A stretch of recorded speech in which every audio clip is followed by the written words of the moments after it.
அனைவருக்கும் வணக்கம். இன்றைய ஆரோக்கிய தலைப்பில் நாம் எதை பற்றி தெரிஞ்சுக்க போகிறோம் அப்படின்னா, உயர் ரத்த அழுத்தம் அப்படின்னு சொல்லக்கூடிய பிபி இருக்கக்கூடியவங்க என்னென்ன உணவுகளை சாப்பிடும் பொழுது அந்த பிபியை கட்டுப்படுத்த முடியும் அப்படின்றத பற்றி தான் நம்ம தெரிஞ்சுக்க போகிறோம்.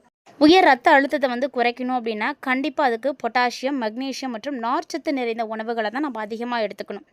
குறிப்பாக டிஏஎஸ்ஹெச் உணவு முறைகள் அப்படின்றது ரொம்ப ரொம்ப முக்கியமானது. அதில் பழங்கள், காய்கறிகள், முழு தானியங்கள் இதெல்லாமே ரொம்ப முக்கியம். அது மட்டும் இல்லாமல் குறைந்த அளவு உப்பு, குறைந்த கொழுப்பு இருக்கக்கூடிய உணவுகள் தான் சிறந்த உணவுகளாக இருக்கும். அந்த உயர் ரத்த அழுத்தம் இருக்கக்கூடியவர்கள்லாம் இந்த விஷயங்களில் கவனமாக இருக்கணும். நீங்கள் அதிகமாக விரும்பி சாப்பிடக்கூடிய உணவுகள் எப்படி இருக்கணும் அப்படின்னா, இயற்கையாக கிடைக்கக்கூடிய கீரைகள், காய்கறிகள், பழங்கள், பால் சம்மந்தப்பட்ட பொருட்கள், அதாவது தயிர், பருப்பு வகைகள் இது எல்லாமே எடுத்துக்கலாம். இதெல்லாம் நம்ம எடுத்துக்கும் பொழுது இயற்கையாகவே ரத்த அழுத்தத்தை குறைக்க முடியும். ரத்த அழுத்தத்தை குறைக்கணும் அப்படின்னா அதுக்கு முக்கியமான ஒரு சில உணவுகள் இருக்குது. இந்த உணவுகளை மட்டும் நீங்கள் அடிக்கடி சாப்பிட்டு வந்தாலே போதுமானது. கண்டிப்பாக உங்களுடைய ரத்த அழுத்தம் குறைய ஆரம்பிக்கும். ஸோ இன்றைய காலகட்டங்களில் பார்த்தீங்கன்னா ரத்த அழுத்தம் இல்லாதவர்கள் யாருமே இல்லை. ஒன்று அதிகமாக இருக்குது, இல்லைன்னா கம்மியாக இருக்குது. இது வீட்டுக்கு ஒரு நபருக்கு இருக்கக்கூடிய வியாதியாக மாறிட்டு இருக்குது. இந்த பிரச்சனைகளை எல்லாம் சரி பண்ணுறதுக்கு என்னென்ன உணவுகள் முக்கியமாக தேவைப்படுது அப்படின்றத பற்றி நம்ம தொடர்ந்து பார்க்கலாங்க. ஸோ உங்கள் வீட்டில் பிபி பேஷண்ட் யாரும் இருக்காங்க அப்படின்னா, அதுவும் ஹை பிபி இருக்கக்கூடியவங்க இருக்காங்க அப்படின்னா மறக்காமல் இந்த பதிவை அவங்களோட ஷேர் பண்ணி வைக்கோங்க. அவர்களும் பார்த்து பயன்பெறட்டும்.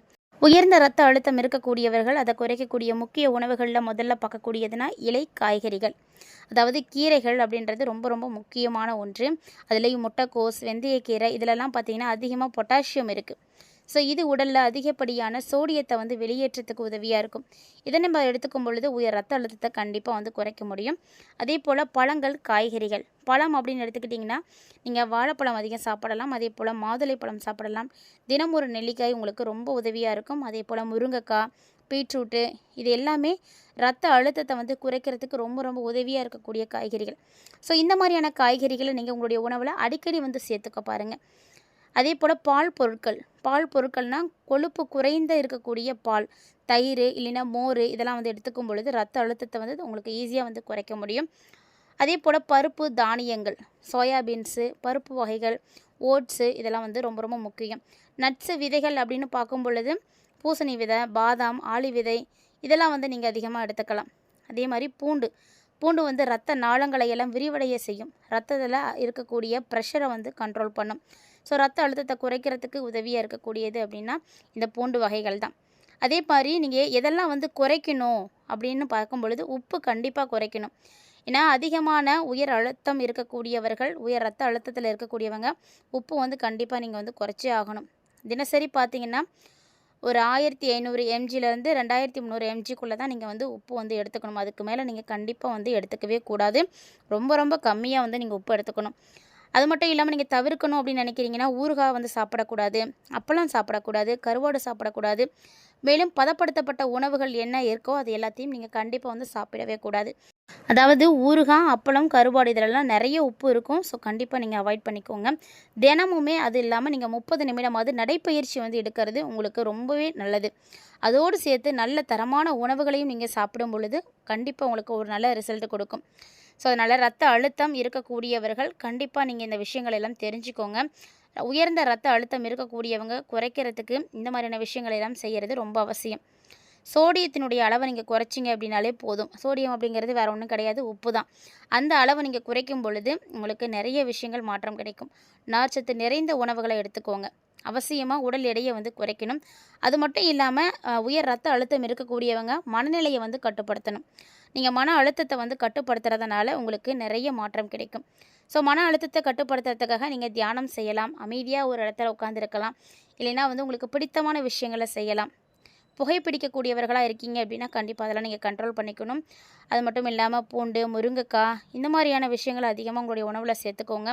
ரத்த அழுத்தத்தை இயற்கையாகவே குறைக்கிறதுக்கு இதிலெல்லாம் நிறைய சத்துக்களானது இருக்குது. மேலும் ரத்த அழுத்தத்தை நீங்கள் குறைக்கணும் அப்படின்னா அதுக்குன்னு ஒரு சில விதிமுறைகள்லாம் இருக்குது. அந்த விதிமுறைகளை எல்லாம் கரெக்டாக ஃபாலோ பண்ணிக்கிறது ரொம்பவே நல்லது. ஸோ வழக்கமாக உடற்பயிற்சி அப்படிங்கும் பொழுது தினசரி 30லேருந்து 40 நிமிஷங்கள் செய்யுங்க. வேகமாக நடக்கலாம், இல்லைனா ஜாக்கிங் போகலாம், சைக்கிளிங் போகலாம், நீச்சல் செய்யலாம். இதெல்லாம் உங்களுக்கு எது தெரியுமோ நீங்கள் அந்த மாதிரி செஞ்சுக்கோங்க. இந்த மாதிரியான பயிற்சிகளானது உங்களுக்கு உயர் ரத்த அழுத்தம் இருக்குது அப்படின்னா அது கணிசமாக குறைக்கிறதுக்கு ரொம்ப உதவியாக இருக்கும். அதே போல் பொட்டாசியம் நிறைந்த உணவுகள், பொட்டாசியம் எதுலலாம் அதிகமாக இருக்கும் அப்படின்னு பார்த்தீங்கன்னா வாழைப்பழம், தக்காளி, கீரை, மாதுளை, தயிர், சோயா தயாரிப்புகள் எல்லாத்தையும் நீங்கள் அதிகமாக உங்களுடைய உணவில் வந்து சேர்த்துக்கலாம். அதே போல் தண்ணீர் குடிக்கணும். தினமுமே போதுமான அளவுக்கு நீங்கள் தண்ணீர் குடிங்க. ஒரு 8லேருந்து ஒரு 10 கிளாஸ் தண்ணீராவது குடிச்சே ஆகணும். இது வந்து ரத்த அழுத்தத்தை வந்து சீராக வச்சுருக்கிறதுக்கு ரொம்ப ரொம்ப உதவியாக இருக்கும். அதே மாதிரி உங்களுக்கு வேறு எதுவும் கெட்ட பழக்கங்கள் இருக்குது, புகைப்பிடிக்கிறது, மது அருந்துறதெல்லாம் இருக்குன்னா அதை கண்டிப்பாக நீங்கள் தவிர்த்தே ஆகணும். உயர்ந்த ரத்த அழுத்தம் தொடர்ந்து இருக்குது அப்படின்னா கண்டிப்பாக நீங்கள் ஒரு மருத்துவரை அணுகி அதற்கான சிகிச்சைகளை எடுத்துக்கணும். ஏன்னா ரத்த அழுத்தம் அப்படிங்கிறது ரத்த நாளங்களில் ரத்தத்தில் அந்த சுவரில் இருக்கக்கூடிய அழுத்தம் தான். இந்த அழுத்தம் ரத்தத்தில் வந்து தொடர்ச்சியாக இருக்குது அப்படின்ற பட்சத்தில் தான் உயர் ரத்த அழுத்தம் அப்படின்னு சொல்கிறது. பொதுவாக எந்த விதமான அறிகுறிகளும் இல்லாமல் உயர் ரத்த அழுத்தம் இருக்கக்கூடியவர்களுக்கு மாரடைப்பு வரும். அதே போல் பக்கவாதம் இருக்கும், சிறுநீரக பாதிப்புகள் இதெல்லாம் வந்து ஏற்படும். அதனால் கண்டிப்பாக நீங்கள் கண்ட்ரோலாக இருக்கணும். அது பிபி எந்த அளவுக்கு லெவல் இருக்கணும் அப்படின்னா 130/80 இவ்வளோ தான் இருக்கணும். இது அதுக்கு மேலே இருக்குது அப்படின்னா அதை தான் உயர் ரத்த அழுத்தம் அப்படின்னு சொல்லுவாங்க. ஆரோக்கியமான உணவு, உடற்பயிற்சி, மன அழுத்த மேலாண்மை இதன் மூலமாக மட்டும்தான் இந்த உயர் ரத்த அழுத்தத்தை வந்து நம்மளால் கண்ட்ரோல் பண்ண முடியும். அதுவும் முக்கியமாக பார்த்திங்கன்னா ரத்த அழுத்தம் அப்படின்றது 130க்கு மேலே கண்டிப்பாக போகவே கூடாது. அறிகுறிகள் அப்படின்றது பெரும்பாலும் இதுக்கு எதுவுமே கிடையாது. கடுமையாக ஒரு சிலருக்கு வந்து தலைவலி வரும், இல்லைனா மூச்சு திணறலானது ஏற்படலாம். அப்படி இருக்குன்னா கண்டிப்பாக நீங்கள் வந்து செக் பண்ணுங்கள். உங்களுக்கு உயர் ரத்த அழுத்தம் இருக்கிறதுக்கான வாய்ப்புகள் இருக்குது. அதே போல் இது எதனால் ஏற்படுது அப்படின்ற காரணத்தையும் தெரிஞ்சுக்கணும். ஸோ அதிகமாக நம்ம சாப்பிடக்கூடிய உப்பு, எந்த விதமான எக்ஸசைஸும் இல்லாமல் இருக்கிறது, நமக்கு ஏற்கனவே இருக்கக்கூடிய உடல் பருமன், அது மட்டும் இல்லாமல் நம்மளுடைய வாழ்க்கையில் இருக்கக்கூடிய கஷ்டங்கள், மன அழுத்தங்கள் இதுதான் வந்து ரொம்ப முக்கிய காரணங்கள். மேலும் பார்த்திங்கன்னா மரபணு காரணங்களும் இதுக்கு ஒரு காரணமாக இருக்குது. அதாவது பரம்பரையாக வரக்கூடிய விஷயங்களும் இருக்குது. ஸோ உடற்பயிற்சியை நீங்கள் கண்டிப்பாக எடுத்துக்கோங்க.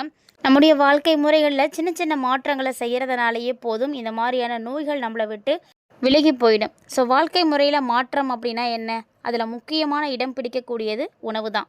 நம்ம சாப்பிடக்கூடிய உணவுகள் தான் பெரும்பான்மையான நோய்களுக்கு காரணமாக இருக்குது. தொற்று நோய்களுக்கு பார்த்தே நிறைய மக்கள் பார்த்திங்கன்னா வாழ்க்கை முறைகளில் மாற்றங்களை கொண்டு வராங்க. அதுலேயும் இந்த உயர் இரத்த அழுத்தம் அப்படிங்கிறது அதிகப்படியான பாதிப்புகளை ஏற்படுத்திகிட்ருக்கு. அதில் ஒன்று தான் சர்க்கரை வியாதியும் இந்த உயர் இரத்த அழுத்தமும். இதெல்லாம் இல்லாத குடும்பத்தை பார்க்குறதே இப்போ மிகப்பெரிய விஷயமா இருக்குது. ஸோ உலகளவில் பார்த்திங்கன்னா 75 லட்சம் மக்கள் உயர் ரத்த அழுத்தத்தால் உயிரிழந்திருக்காங்க அப்படின்னு காரணங்கள் வந்து தெரிவிக்கப்படுது. ஸோ நமக்கு நம்மளுடைய உடல்நிலை ரொம்ப முக்கியமானது. அதனால் ஆரோக்கியமான உணவுகளை எடுத்துக்கோங்க. நம்ம உண்ணக்கூடிய உணவில் சுவைக்காக தான் அந்த உப்பும் சர்க்கரையும் வந்து சேர்க்குறோம். அந்த உணவினுடைய சுவையை அதிகரிக்கிறதுக்கு முக்கிய பங்கு வகிக்கக்கூடிய இந்த ஒரு பொருள் தான் உயர் ரத்த அழுத்தத்துக்கு முக்கியமான காரணமாக இருக்குது. உப்பில்லாத சாப்பாடுகளை வந்து மட்டும்தான் நம்ம சாப்பிட வேணும் அப்படிங்கிறது கிடையாது. உப்பையும் சர்க்கரையும் குறைந்த அளவு மட்டுமே எடுத்துக்கிட்டாலே போதும். ஒரு நாளைக்கு பெரியவங்க பார்த்திங்கன்னா அதிகபட்சம் 5 கிராம் அளவு உப்பு எடுத்துக்கலாம், 25 கிராம் சர்க்கரை எடுத்துக்கணும். அதுக்கு மேலே எடுத்துக்கிறது ஆபத்தானது. ஆரோக்கியமாக வாழணும் அப்படின்னா இந்த அளவு தான் வந்து ஆரோக்கியமான வாழ்க்கைக்கு உதவியாக இருக்கக்கூடியது. ஸோ நம்மளுடைய அளவை வந்து குறைக்கிறதுக்கு கொஞ்சம் மெனக்கடணுமே தவிர மற்றபடி வேறு ஒன்றுமே இல்லை. இதெல்லாம் வந்து பழகிக்கிட்டீங்க அப்படின்னாவே போதும். அதே போல் உயர் ரத்த அழுத்தம் இருக்கக்கூடியவங்க பேக்கெட்களை அடைத்து வைக்கக்கூடிய உணவுகளை எல்லாம் சாப்பிடாதீங்க. சிப்ஸு, கப் நூடுல்ஸு, வறுத்த நிலக்கடலை இதெல்லாம் அளவுக்கு அதிகமாக வந்து உப்பு சேர்த்துருப்பாங்க. உப்பில் இருக்கக்கூடிய சோடியம் தான் உடலில் ரத்த அழுத்தத்தை வந்து அதிகமாக்குது. அது மட்டும் இல்லாமல் கண்ணையும் வந்து பாதிப்பு அடைய செஞ்சிடும். ஸோ கண்ணை பறிக்கக்கூடிய வண்ணத்துக்காக நிறைய நிறமிகள் வந்து அதில் சேர்த்துருப்பாங்க. அதெல்லாம் நீங்கள் எடுத்துக்கும் பொழுது உங்களுடைய உடல் ஆட்டோமேட்டிக்காக வந்து பாதிப்படைய ஆரம்பிச்சிடும். அதே மாதிரி பதப்படுத்தப்பட்ட இறைச்சி, பீட்சா, பர்கர் இதிலெல்லாம் இருக்கக்கூடிய இறைச்சிகளை சாப்பிடக்கூடாது. நம்முடைய உணவு முறைக்கு சற்றுமே தொடர்பில்லாத உணவுகளில் சேர்க்கப்படக்கூடிய இறைச்சி, மீன் போன்ற அசைவ பொருட்கள் நம்முடைய உடலுக்கு பல பாதிப்புகளை ஏற்படுத்தும். அதனால் அதையுமே நீங்கள் வந்து கண்டிப்பாக தவிர்த்துக்கோங்க. ஸோ மிட்டாய் சாப்பிடாதீங்க, குளிர்பானங்கள் வந்து குடிக்காதீங்க. பாட்டில்கள் அடைத்து வைக்கக்கூடிய குளிர்பானங்களும் ஆபத்தானது தான். ஸோ அது மட்டும் இல்லாமல் காஃபி, டீலெலாம் வந்து கஃபைன் என்ற நச்சுப்பொருள் வந்து இருக்கும். அதனால் அதிகமாக அதெல்லாம் வந்து எடுத்துக்க வேண்டாம். அதே போல் பேக்கரி உணவுகளையும் வந்து எடுத்துக்கக்கூடாது. இதுலேயும் நிறைய விஷயங்கள் வந்து சேர்த்துருப்பாங்க.